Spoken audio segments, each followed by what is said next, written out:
Et si la France n'est pas le Japon, notre parc nucléaire est tout de même exposé à des risques naturels sérieux.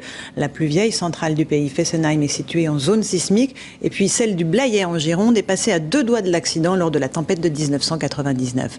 Christelle Chiroux avec Charles Moy et Jacques Boivin. Une centrale sous haute surveillance.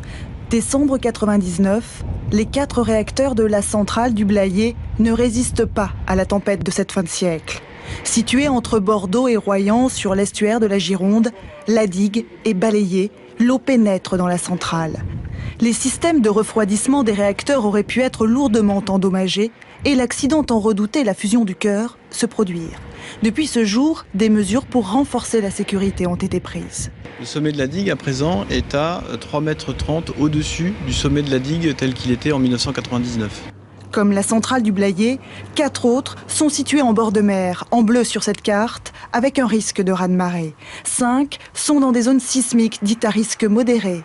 C'est le cas de Fessenheim. Mise en service en 1977, la doyenne des centrales possède 2 réacteurs. Le numéro 1 sort d'une révision décennale, celle du second doit démarrer cette année.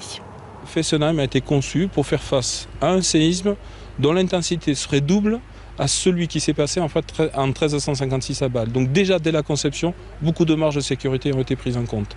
Ça ne peut pas me rassurer. La première question, c'est est-ce qu'elle résisterait vraiment à un séisme de 6,7 ? On n'a pas fait l'essai, donc on ne sait pas.